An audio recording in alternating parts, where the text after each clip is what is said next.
Hey guys, happy to be talking to these two individuals again. Going to start the year off right with our series again, and this is great because I think one of the things, Angela, that we're going to be talking about this month, it really brings to point that you know what, everyone has something that they have difficulties with, and we need to stop letting those difficulties act as a as a forceful hiring mechanism. You're wanting to talk about hiring for champions this week, so I'm going to let you start. But I like the way that we're going to go with this. Well, I do want to talk about hiring for champions because sometime in Q1 of this year, and I don't this year, yeah, it's going to happen in the past. Um, Sometime in Q1 of 2025, we're going to come out with a course, and it's going to be the best course we've ever done, objectively speaking. And the reason I say that is because Dan's writing it, not me. Ah, Um, it's going to be, and the title of the course is going to be Hiring for Champions, and it's going to be based on merit based hiring. So basically, you hire people based on their skills. You make your company accessible and you hire people based on their skills. And when you do that, disability really becomes a non factor. I mean, if I can do the job, if I'm working in an accessible environment, who cares if I'm blind, right? right. Is and Daniel, since you're writing this, let me ask this: does this have anything to do with all the controversy about like D DUI or whatever that is, hiring and Oh all the other God. garbage It that's has going everything. on? It has everything to do with the Drunk Driving Controversies Act. Yeah, the DUI. Yeah, there you go. Anyway, with all the controversy going on over, hiring, just Yeah, hiring people.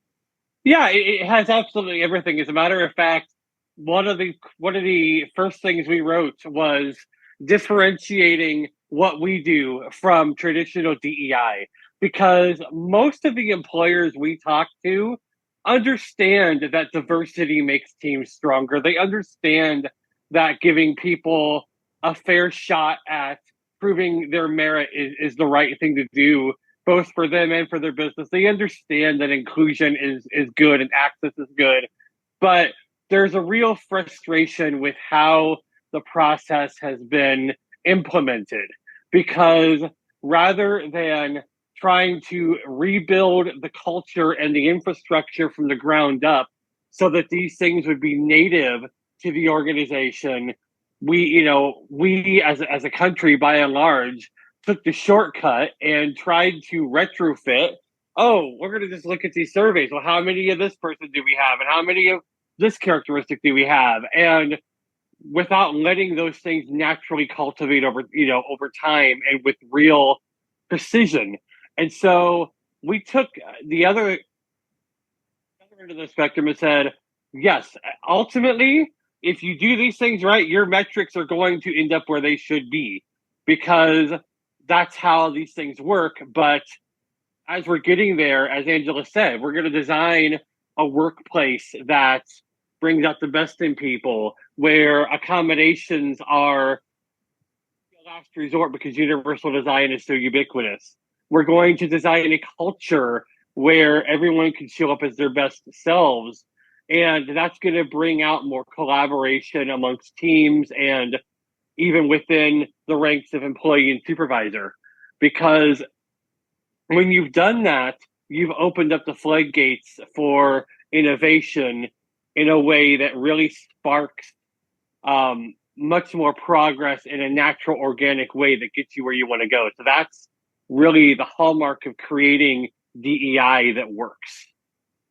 See, I could never understand the concept of trying to have a company where, look, I'm going to hire this person just because I'm forced to hire this person. Yeah, Because, like you said, there's no point in doing that because, you know, being forced to hire somebody who is who doesn't have the skills of someone else, it just doesn't make a lot of sense. Look, if you're honest and if you're truthful, I think it'll make you look further into other applicants, and you're going to find people who can really do a better job or as good a job if you're fair about it.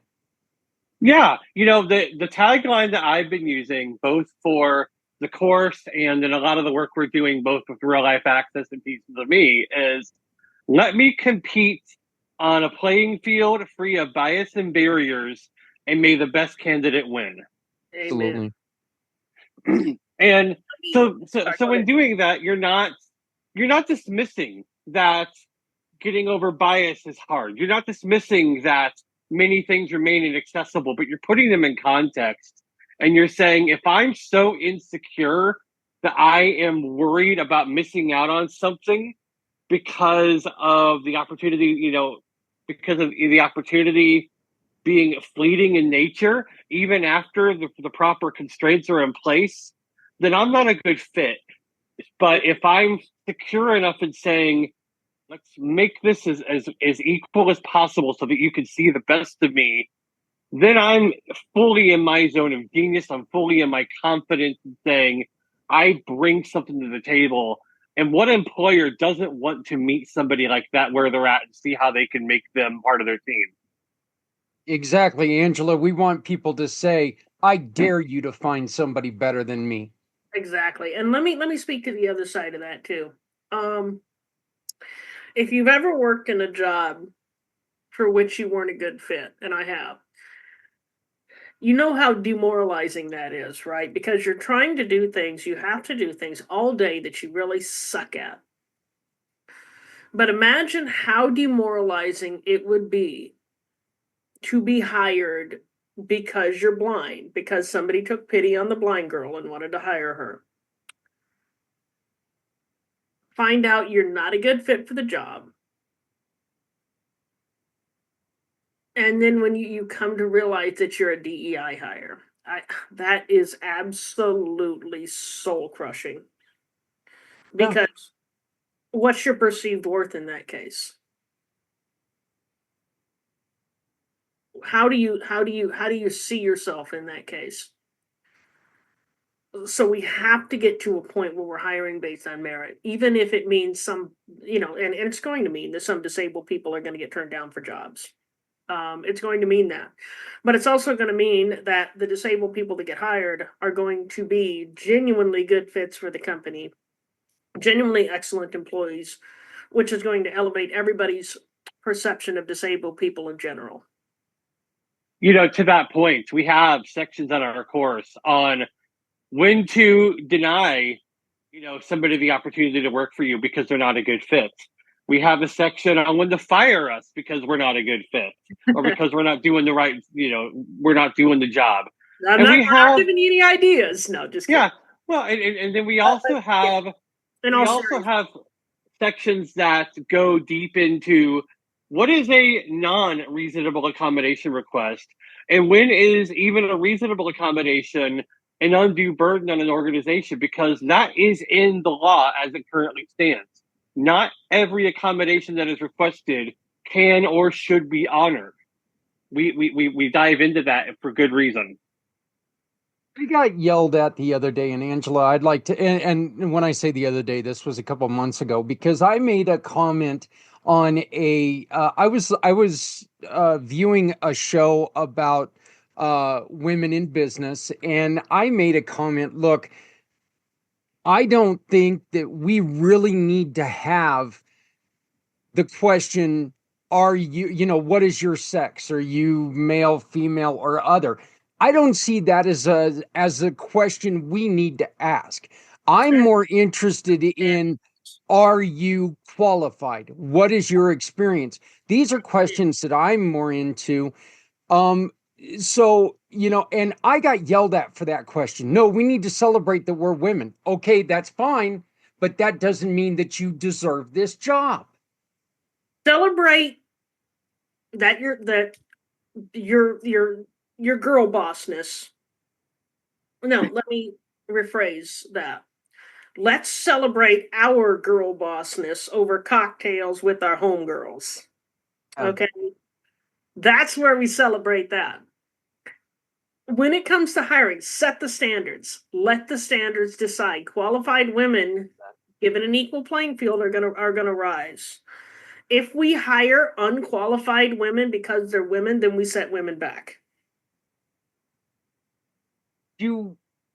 Should we ask, how do we go about asking the question, do we need to make any accommodations for you? Okay, I don't know if that question makes any sense, but could that be one of those things that, do we need to outfit the office in any certain way, or would it be easier for you to work at home? But we should be able to offer that to both people who are fully, quote unquote, abled, and people who have able difficulties, right? Ability difficulties. I'm So, gonna make one point, then I'm gonna let Dan talk about it, because the whole reasonable accommodation thing is a legal minefield that um I I'd rather let him get into right now. But accommodation is what happens when access fails. Um so if your office is set up so that as many people can succeed there as possible. So if you have standing desks in different places, if you have a screen reader license, so you have screen readers on some of the computers, the ability to put screen readers on the computer. If you have not an open plant office, maybe you have some open plant, maybe you have some, places where people can actually focus. If you offer work from home options, if the person can prove productivity, those are a lot of reasonable accommodations then that you don't need to make. I don't need to fill out a reasonable accommodation form to get a screen reader installed on my computer if you already have a screen reader license purchased. It's just a matter of, oh, she needs this. Oh, we'll put it on her computer. But in the cases where we do need a reasonable accommodation, I'm going to let Dan talk about the more legal aspects of it, and then I'll chime in, so or maybe not. We'll see. legally speaking, the distinction in whether it be in the interview or application or all the way through onboarding and promotion at any stage of the employment cycle, the standard is basically asking about the disability, don't do it. Asking about the ability to the essential job functions, absolutely do it. So let's say that you're hiring for a salesperson. You know, maybe, the best thing to do is say, okay, the expectation is you're able to communicate clearly with customers. Can you do that? Yes. Okay, that's how you can go about that style of question. But there's actually a best practice element that goes beyond legal compliance that we and others teach, which is every employee, whether or not they appear to have a disability or not, why not take the extra 30 seconds and ask them and say, by the way, we ask this with every employee, it's nothing personal, but I want to know, is there anything we can do to make it easier for you to do your best work? If so, you can tell me now or any point in the future, and I'll do what I can to make it happen. And by doing that, you have opened up a world of possibilities, whether it be accommodation wise or just ways to innovate your workspace that have nothing to do with disability. It's a good, sound cultural practice for your organization. If you take a single mother and make them work an 8 to 5 or 9 to 5 job, whatever it is, that's going to cause conflict because they got kids. They got it. Daycare is expensive. Maybe they don't have supportive grandparents like I did. if you take that person and give them a flexible schedule and say, okay, get off at 2:30, but then work some on the weekends, or I'm not going to pay you by the hour. I'm going to pay you by what you do. I'm going to pay you a certain amount of money each year to do certain things, to perform, to fulfill a certain job description. Then it doesn't matter exactly when they work. And to that point, if the request is not just unreasonable, just something that you can't do at that time, that's okay. You can sit down and say, look, I hear you. I see the problem that you're pinpointing. I wish I could give you exactly what you want, but I can't. But here's a menu of options I can offer. Will you sit down with me and, we can brainstorm ways to make this easier on all involved. And ultimately, then you end up with a solution that works for both parties. Maybe not a perfect one, but I think even more importantly, you walk away with an employee who honestly believes that you care about their success on the job and them as a human being. You've invested your time and your energy into helping them succeed. And in an era of chronic turnover and burnout, so I don't know what more you could do to show that being on your team is worth it, and to instill that sense of loyalty that transcends, all sorts of other opportunities that may come their way. One of the things that I'm going to stress to HR people when we get in front of them is move away from one size fits all accommodation. There's the story that was told at one of the accessibility webinars I listened to. I don't know who it was, but this gentleman gets a job in an office, right? And gentleman uses a wheelchair, so he goes to work and he's doing his job, and his supervisor walks in. And they're talking, how's your first day going? It's going good, blah, blah, blah, blah, blah, blah. And the supervisor spots this piece of equipment in the office. And what's this? And the employee goes, I don't know. It was given to me as a reasonable accommodation, but I have no idea what it is. So they continue their conversation, and the supervisor spots another piece of equipment. And, what's this? And the guy goes, I don't know. Again, it was given to me as a reasonable accommodation. I don't know what this stuff is. And so the supervisor goes, okay,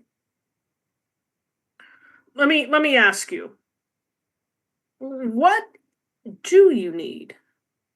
And the gentleman goes, I just need my desk to be the right height. And but because nobody asks, what's the old saying? When you assume. That's right. So, right. And this is a point that we really need to get across to job seekers. That look, when you we'll go back to the single mom example. If you're a single mom and you walk into a place and you're applying for a job, yet this job's hours are in between 2 and 11 or 3 and 11, look, I'm sorry, but you're not a great candidate for that job, right? I mean, this employer has a right to look at you and go, ooh, I don't know. You got kids at home. Yeah. I foresee all kinds of crazy stuff happening here. Well, I think, but again, we don't want to fall so far on the assumption side there either, that you don't give somebody an opportunity because, for all they may have already gotten, the grandparents lined up or whatever. That's again going back to, getting rid of some of the bias and saying, okay, there's an expectation here that you're going to be here for these hours, and I'm not going to ask you about what you've done. It's all your personal stuff, but I'm going to ask you, can you be here consistently at these times? And if the answer is no, or you start to hedge, then absolutely. Yep. But if the answer is a solid, firm yes, then you can say good. Because if you don't, you're gone. And that's perfectly fair. I think when we're job seekers,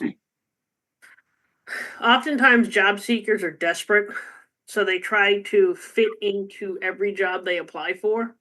Mm-hmm. Um, and to Zach's point, you're not going to be a good fit for all the jobs. Yeah. You're just not. If I was going to apply to a place that had loud music playing in the background, I would not be a good fit for that job.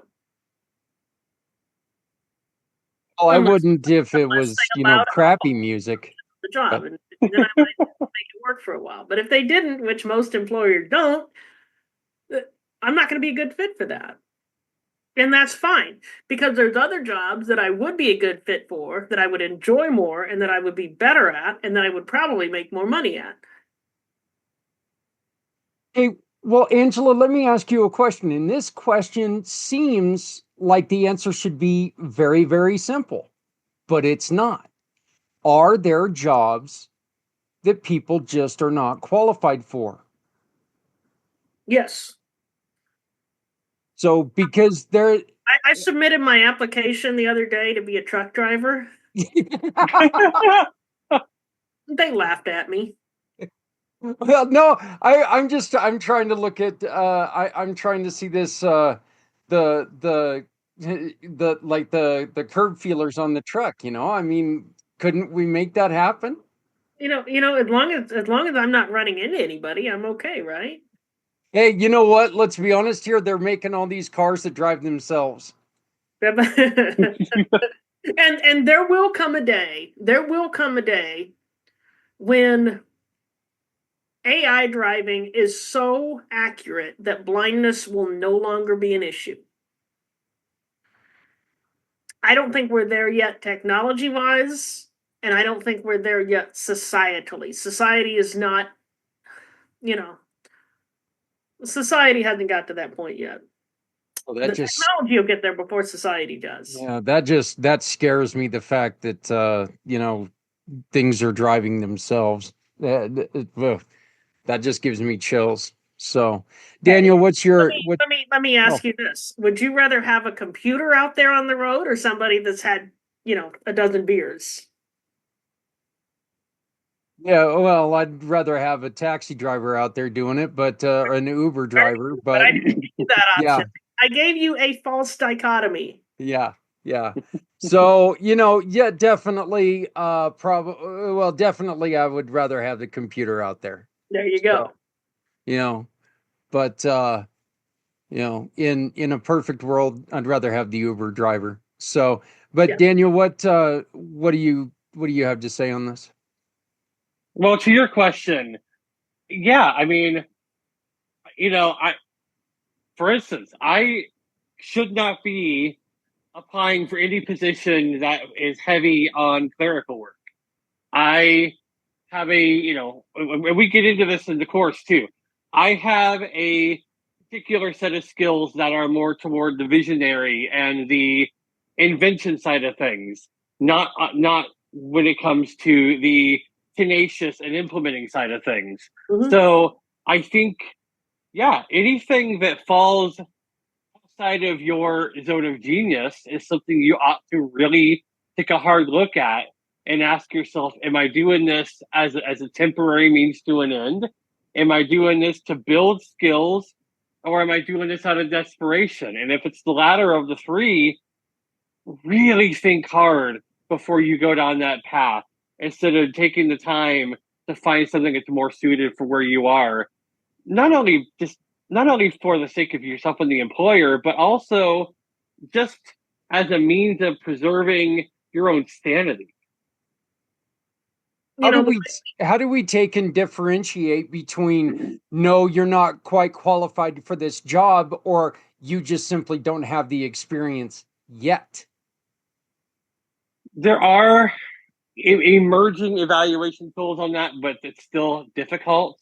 I think I think again, it's learning how to, you know, with all of the different AI tools that are involved and all of the different screening mechanisms, the one thing that's getting lost in the shuffle is the actual person to person interview. And I think in some cases that's still the gold standard for a reason. And when it's not, having the ability to show work samples, that's the other thing we get into. If you can say, I've got these experiences and you feel comfortable explaining them, then maybe you can get past some of the things that don't appear on a resume. For instance, I have I've got 2.5 decades of patient advocacy work under my belt between my dad, who has since passed, myself, my kids, my ex-wife, whatever. None of that appears on the resume. But able to sit down and explain in an interview, hey, I've gotten, my dad through this and I've gotten myself through that. And I had 2 kids with cancer that we were able to get into remission and are doing great now. That speaks a lot.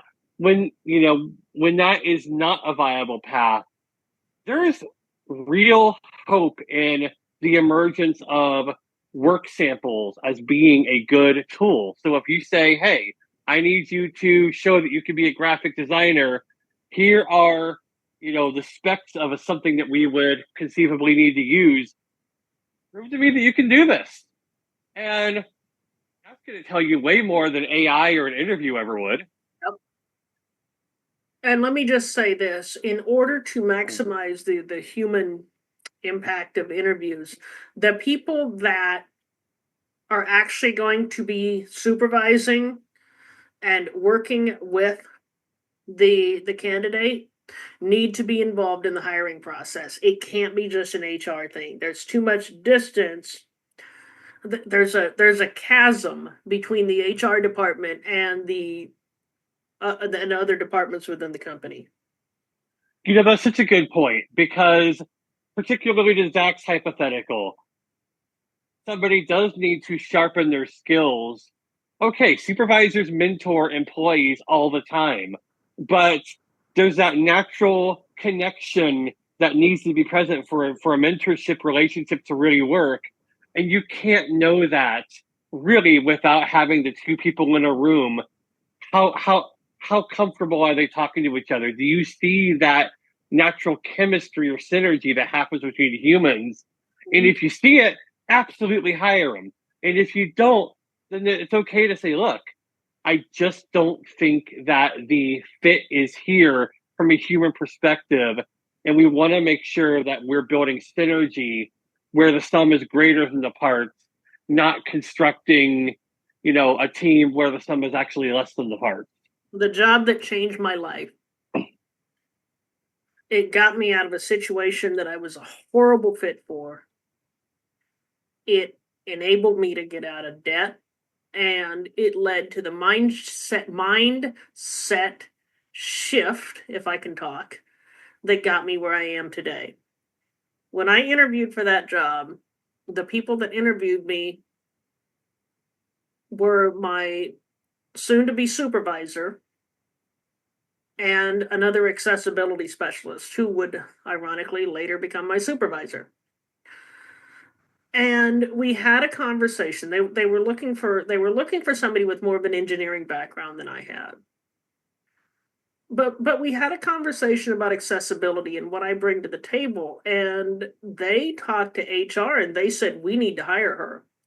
Yeah, she doesn't have the engineering background, but we got lots of engineers. We need the lived experience. We need the ability to advocate for accessibility, the ability to explain accessibility from the perspective of someone who has lived it. So they actually modified the job description and said, okay, apply for this.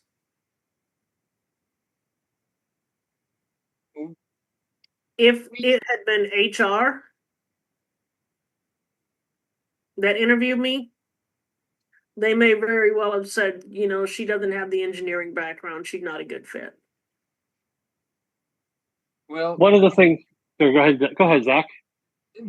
I think this is an example of, what? We need leaders, but we need people who follow as well. Everybody there are such important parts of success. And you need, I mean, everybody can be a leader, but you also have to learn how to follow as well. And we have to learn how to adapt. Going ahead, Daniel, and then I've got a question that I was thinking of. Yeah, I was just going to put a point on what Angela said. We cover something called job crafting in the course, and as part of the culture. And what that really means is recognizing that descriptions and roles are made for people, not the other way around. And if you get that right fit, but you so beholden to the preconceived image that you have in your mind, you run the risk of missing out on a tremendous opportunity.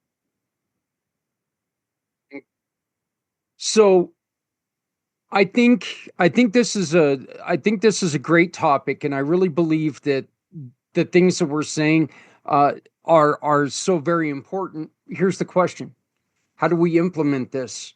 How do we get people away from that fear that, look, I would really rather hire this other person. They're more qualified, but damn it, I don't want to spend the next 6 months in litigation because I didn't hire another person because of I was jokingly going to say DUI, but I will say DEI this time. How do you know, I don't want to spend the next 6 months in litigation, so I'm going to have to hire this person. How do we implement this and make it successful? Just like everything else, one professional at a time. We don't teach accessibility by yelling from a podium. We teach accessibility by sitting down with designers and developers and business leaders. In the same way, we're not going to teach HR this material by on a large scale. Yes, we're going to speak at conferences, we're going to do this and this, but it's going to come down to sitting down with individual HR professionals, letting them say the things that they feel awkward about saying, like, how the hell is a blind person going to do this job? Responding to those concerns and teaching them. And to the point about litigation, I think we as a movement and as advocates need to do a much better job of saying businesses, large and small, are not required to lower their standards on anything meaningful in order to satisfy anti-discrimination laws. It just is not a thing. Yeah, and when I say on anything meaningful, what I mean there is when it comes to essential job functions, when it comes to giving somebody a reasonable opportunity to succeed, you're not required to to to create a bad situation for your business to help us out. That was never the intent of that law. The intent of the law is to take a hard look and say, can we create a win-win solution here, or can we, navigate through some of the consequential hurdles to provide opportunity? But the intent of the law and the requirements of the law are much more even-handed than I think a lot of people have been led to believe. The disability advocates make a huge mistake when they overemphasize perceived discrimination. I'm not saying that discrimination doesn't happen. You know what? There's always going to be Yeah. racism. There's also always going to be sexism. There's always going to be all of the isms. But it is not. It's a minority. Most people just don't know what to do. But when the advocates cry discrimination every time something happens that they perceive as unfair, discrimination equals lawsuit in people's minds, right? Mm-hmm. Yep. All that outcry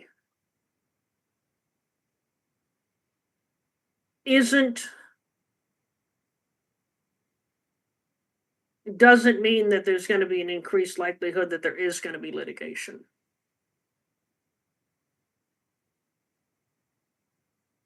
See, I think I think DEI. I think the heart of DEI is okay. They were just trying to get you to talk to people and be more involved in your hiring practices. I just don't think the only problem is that you say those words and they're now a cuss word because well, this person just got the job because of this, not because of the qualifications. And of course, we as humans, we're always going to look for the bad on Yeah, why a person got hired. We're not actually going to take and look at it. I think that we don't need things like DEI. I think that we don't need things if we are responsible and we really look, if we care for our job, we're going to want the best person available. That's it. yeah. If we care about our businesses, we're going to want the best fit, no Well, matter who let me they are. correct one thing you said here, Zach. DEI is a cuss word. And I'll say, agree with you 75%. I think there's an inherent desire to have the best candidate. I think you're right. When the opportunities are there, I think there's a real path forward. I do think that although the opportunities were present, we wouldn't be having some of the conversations that we've had collectively over the last several years because bias and barriers do still exist, and there needs to be a No, conversation that moves things forward. But it has to be conducted in a substantially different way. It does. We have to have that conversation as peers who are seeking to create more win-win solutions. Because you're right, businesses, if given the opportunity, why wouldn't they want to have the best candidate if they happen to have a disability? Who's going to turn that away? But so many misconceptions are still present that we do still need to continue doing the work of advocating and informing and conversing. I think the last part is particularly important, but we have to do it with a lot less judgment, a lot more open mindedness, and a lot more intent to create solutions that work well for everyone. DEI, and here's the mistake that was made. DEI is an overcorrection based on statistics. So there's a statistic going around, has been going around for decades, and I don't even know if it's true anymore, that 75% of blind people are unemployed. Instead of doing a deep dive and trying to figure out the reasons why this is happening, the response is, oh, well, companies need to hire more blind people. Hence, you have DEI initiatives which encourage companies, oh, you need to hire a certain amount of blind people. And it's not a solution. Like I said, to be a DEI hire is soul crushing. The solution is to say, okay, why aren't blind people getting hired? Well, one reason blind people aren't getting hired is because accessibility needs a lot of companies need to work on accessibility. That's the problem. The problem is not that blind people aren't getting hired. The real problem is lack of accessibility. Well, why aren't companies accessible? Because they don't know how to be accessible. Okay, so let's fix that problem.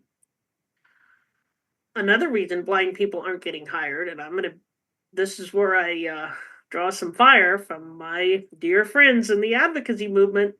Frankly, a lot of blind people don't have the skills, they don't have the training. They think they're a lot more competent than they actually are.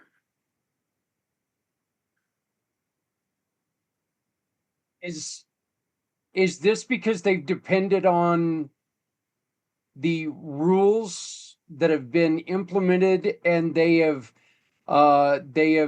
depended on people's the and instead of going out and getting trained properly, they just said, you know what, I'm going to get hired because something like DEI exists. Not necessarily because something like that may be part of it, but part of it is because when a blind child does something, they are overpraised. Just about everything I did when I was a kid, according to my dad, was amazing. Right? I went to clean something. I did a half-ass job. Oh, you did so good. Uh, So then I got to thinking, oh, well, this is what I need to rise to the level of you did so good, right? This is the effort that I need to put forth in order to rise to that level. There needs to be a realistic evaluation on output.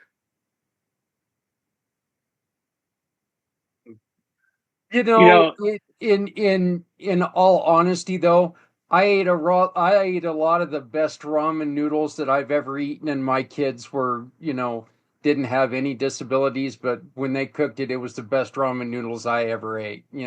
So I think that's just kind of a parental thing that we always try to, and I hope that my Okay. child doesn't. I hope my child doesn't look at this and go, "You lied to me. That wasn't the best you've ever eaten." Okay, but Zach, come on. When they forgot to I put understand water what you're saying. in ramen noodles, that was not a good job. My son did that. He microwaved I think it was ramen noodles, and he set the microwave for a second. He forgot to put water in it, and it took us 3 days to clear the smoke out of that apartment. Hey, I've tried to cook hot Did dogs not before and tell didn't put him the he did a water in good there, job. so in other words, I used to drink. But yeah, I've tried to cook hot dogs on the stove without water. But yeah, hey. well, Well, you to can the actually point. do Well, that. You just have to turn them frequently. You fry. Go on ahead, Daniel. Cooking water and hot dogs. Cooking hot dogs in water ruins the hot dog. You got to either fry them, so you cook them on low to medium heat, and you turn them frequently, or you grill them. That's how you cook a hot dog. You don't put them in water. Uh, to the point though of expectations, and I've lived this for a good chunk of my life. People without disabilities, it's expected that there's going to be a growth trajectory and that they're going to, as part of the maturation process, develop their own goals and aspirations. And for so many of us, either who are born with disabilities or those who acquire a disability in adulthood, somehow the script gets reversed and it's expected for you to graciously, quote unquote, accept your limitations. And when you continue to push and say, no, I have these dreams, I have these goals, you're accused by a good chunk of the population of just being out of tune with your own limits or being delusional or grandiose or whatever the case may be. And so I think it's a two-pronged thing here. Societally, we got to stop that. And mhm. people with disabilities, we have to do a much better job of recognizing that the internal narrative is what's important. And if you've lost that internal drive, you got to find that again before anybody's going to be able to really recognize your gifts and talents. How can somebody else recognize the gifts and talents you have if you're unwilling to recognize them and cultivate them yourself? I really do think this is a situation where we need to understand, we need to be able to look at ourselves and accept our own flaws.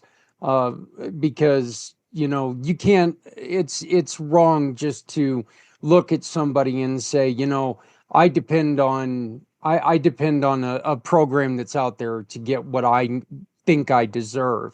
Mhm. If we would just take a look at ourselves and accept our warts, Yep. then it would be much better.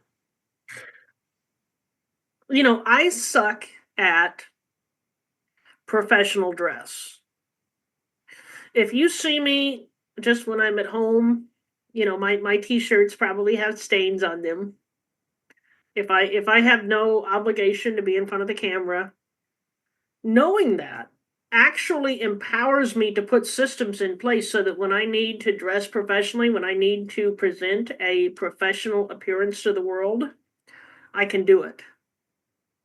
It's not something I do naturally. It's not something I enjoy doing. I mean, come on. If you Yep.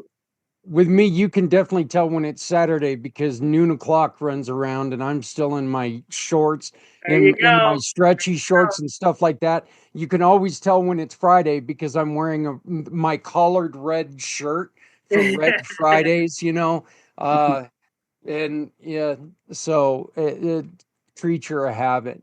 So, um, The point is, if you know that something is an area you're not naturally good at, that empowers you to get better. but we have to accept our limitations. Yep. Because you can really talk yourself into, I'm perfect for this job. I can climb Mount Kilimanjaro. No, no, no, you can't. You can, but you're going to have to do a lot of training to do that. I'm not going to be climbing any Kilimanjaro. Hell, I'm not going to climb an anthill. Let's be honest here. So I'll accept my wort there. But here's the thing. We need to have a true understanding of what our limitations are. Mhm. Um blindness does not preclude me. Blindness in and of itself does not preclude me from doing the great majority of jobs. Truck driving notwithstanding.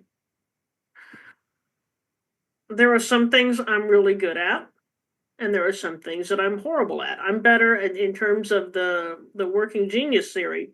I'm better at things that require discernment, that require taking ideas, refining them, making them better, throwing out the parts that suck. That's what I'm good at. That's what I love doing. I also love teaching. Um, Jobs that require repetitive. My first job, my first paid job for an actual company, for somebody I wasn't related to, was as a directory assistance operator. So basically, I did the same thing over and over again and got yelled at by people on their staticky cell phones. This was in 2003, I think it was. That was a horrible fit. That was a nightmare. Each moment seemed like an hour in that job. And when they fired me because I couldn't meet the time that the quota, you got to take X amount of calls in a shift. The supervisor that gave me the news said, "Angela, you're going to be really successful somewhere, just not here." And she was right. Angela, I find it very hard to see you being successful where anybody's yelling at you for anything. Okay. I don't see you as a person. I don't see you as a person who's You going can't to, tell back. You yeah, can't. I don't see you as a person who's going to take that deep breath and hold it in and let them get away with anything. You I just, gave me the wrong number. No, I didn't. I just got here. so, uh, but, Never talked to you in my life. How could I have given you the wrong number? so, but was there anything else that you wanted to talk on this subject, or do you have any last words as we close down this episode? Whatever you think people with disabilities can do, rethink it because you're probably wrong. Daniel? I'm going to take it even more down to the roots and say everything starts with culture. Yeah. In our course, in our coaching programs, yeah, we cover accessibility. Yeah, we cover the law. We cover inclusion. But we spend the bulk of our time talking about culture, things that are for organizations of any size, any industry, whether or not they think they have any employees with disabilities, because if you start there, you're set up for success. If you don't start there, you're going to be fighting against the tide forever. Yep.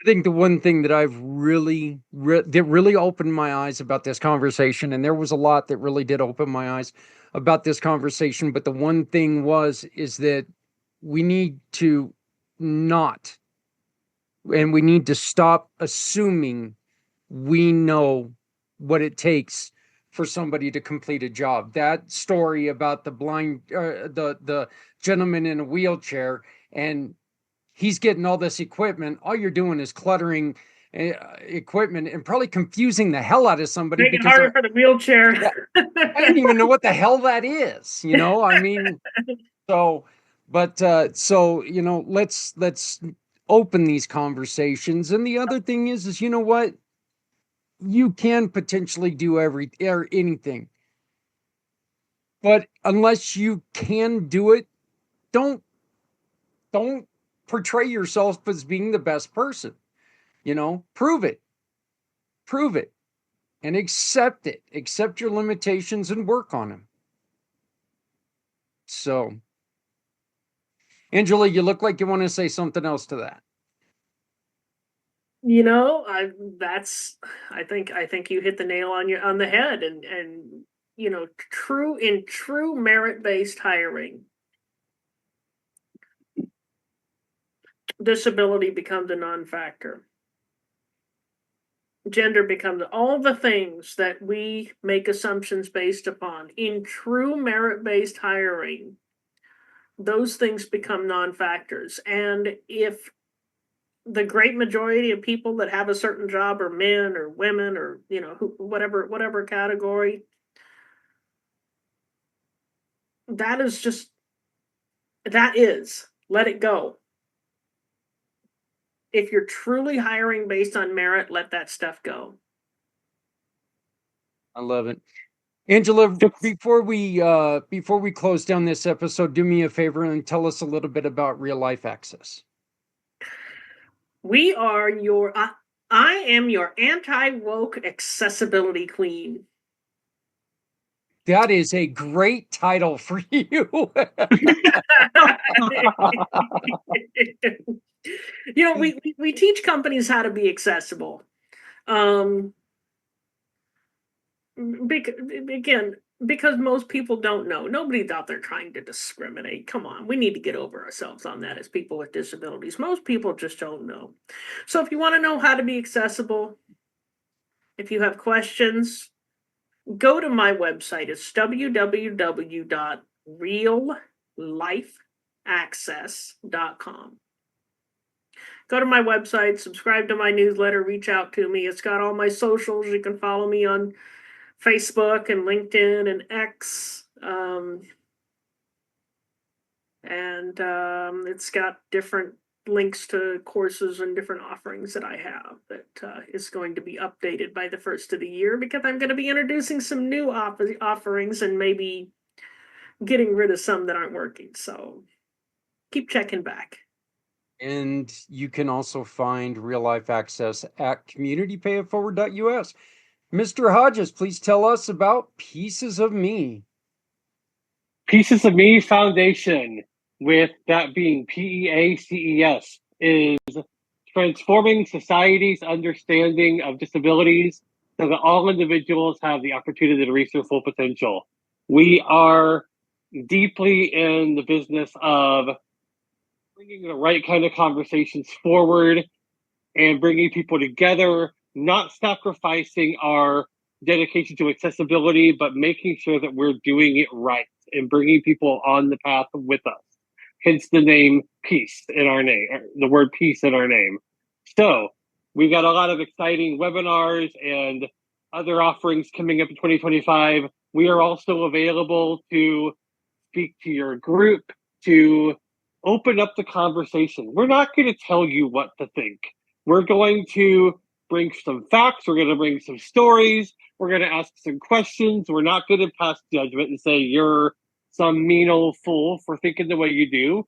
but we're going to kindly challenge assumptions with all of us so that we can learn together and create more authentic accessibility inclusion together. You can also find information about Pieces of Me on our website as well. Common Sense Access, this is our monthly show bringing stories and bringing answers to accessibility, bringing truth to accessibility. And I think that's what it makes this show so important, is there is no tiptoeing around the landmines here. These two individuals are going to step on those landmines in order to make your business more accessible and in order to wake people up a little bit and prove that, you know what, not everybody's out there just to be there. There are people out there really to make a difference. So, Angela, thank you very much. It is great to see you again. Daniel, as always, my friend, it's great to see you again. We will be back next month. Do you know what we're going to be talking about next time, Angela? I have no idea. Well, we will figure it out. I didn't decide until this morning what we were going to talk about today.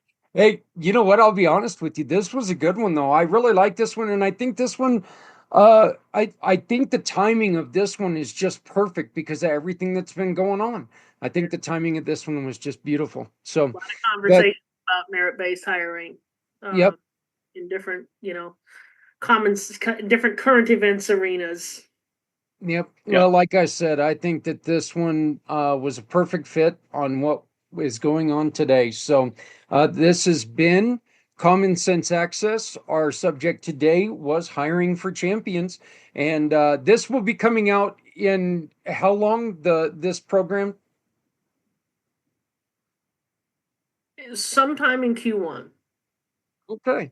So I've been joined by Angela Fowler and Daniel Hodges. My name is Zach Clayton. We will see you all next time here on Common Sense Access. Whoever said ignorance is bliss never ran a business. Did you know the vast majority of businesses don't make their products accessible to people with disabilities? And did you know that the collective buying power of people with disabilities is over $2 trillion? And if you're a business owner, you need to know how to make your business accessible. So you're not leaving this money on the table. I want to tell you about my family partners at Real Life Access, who can help you connect with this underserved market. Real Life Access clients experience three amazing things. First, a reputation for accessibility that brings customers to your door. Second, a freedom of worry about legal consequences from not being ADA compliant. And third, increased revenue. Real Life Access team members offer common sense accessibility solutions which won't break your budget. These are business people who understand the challenges faced by all small businesses. They are also people with disabilities who know what it takes to be accessible. Check out their courses, coaching packages, and so much more at reallifeaccess.com. You'll be glad you did.